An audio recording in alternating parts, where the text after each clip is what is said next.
So every time I go back to Chicago, a big group of people want me to put on a ghost tour for them.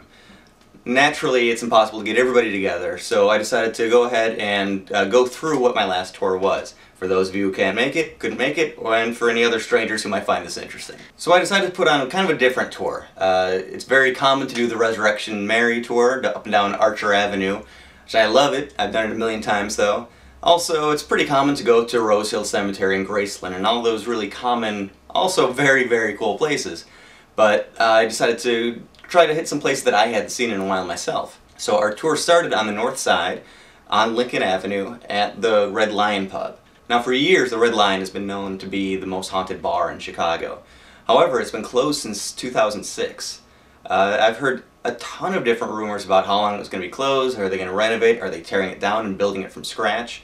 I was very surprised to see that the doors were still closed and nothing had been touched. Now this is as of October of 2010.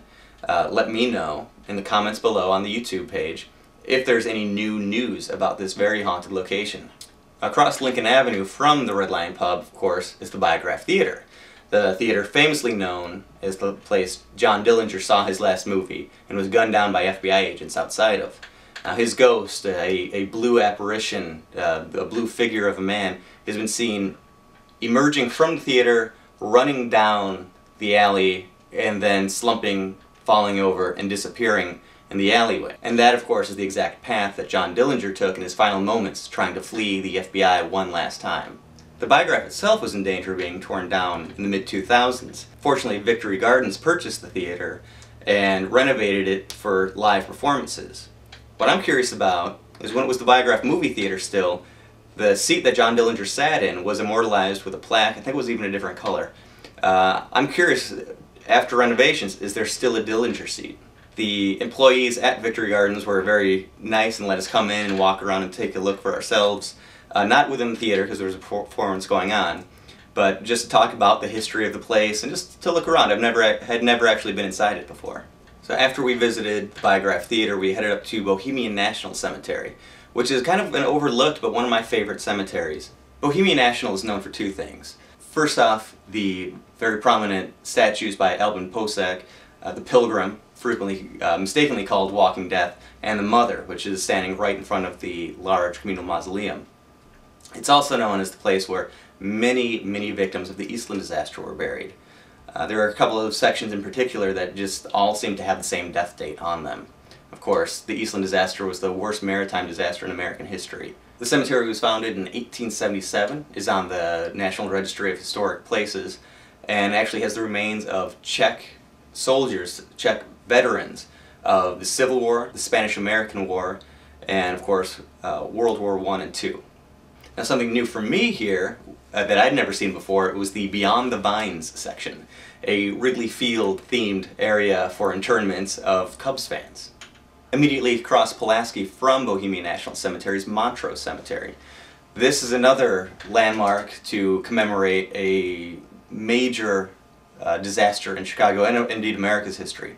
The largest theater fire in American history was the Iroquois Theater Fire, and this is the monument to it. Now, a lot of paranormal writers, including myself, talk about how there should be more of a plaque, more of a remembrance, other than just something at a cemetery.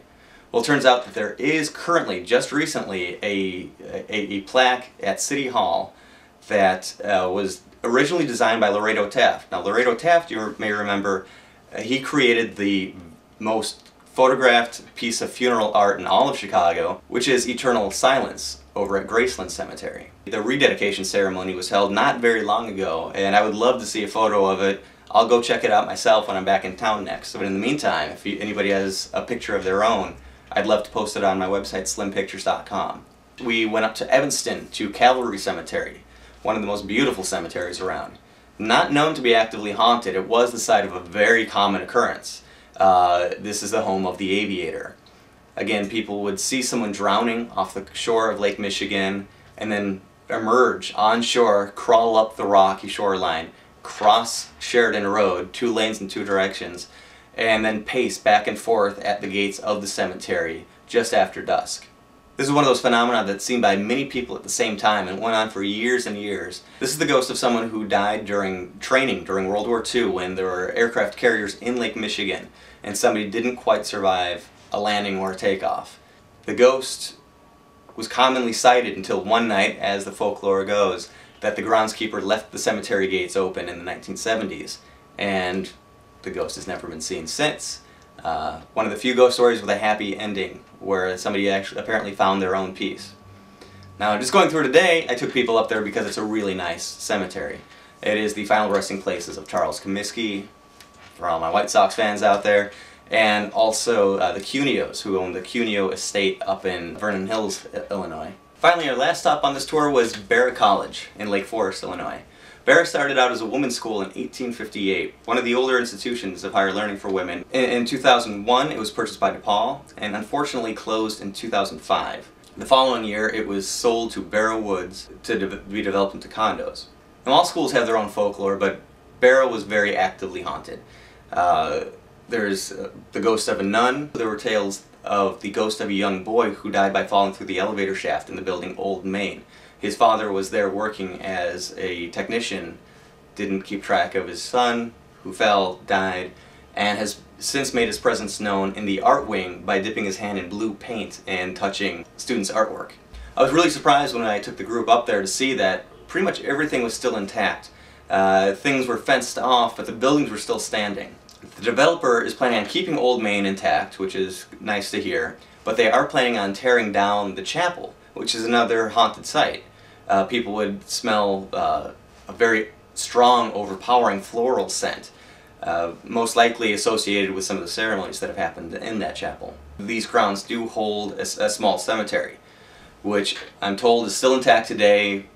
While we were there, we couldn't get a vantage point where we could see and investigate ourselves, but hopefully that cemetery is taken care of by the new owners. So I hope you enjoyed this small tour. Subscribe to the channel if you haven't. We've got videos from all over the country coming up, actually. And before I sign off, I want to mention that Mary Goodflesh, who did all the artwork on Voices from the Chicago Grave, she has a YouTube channel called Mary Doodles. Check that out by clicking here.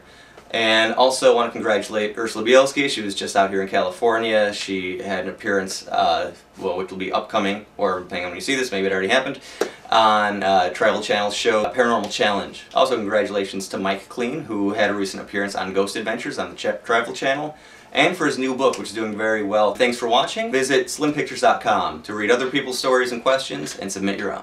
Half the staff won't go in the basement alone because they feel like they're being watched or cold spots. Actually, the bartender said she felt hands around her neck one night, so she definitely doesn't go down there alone.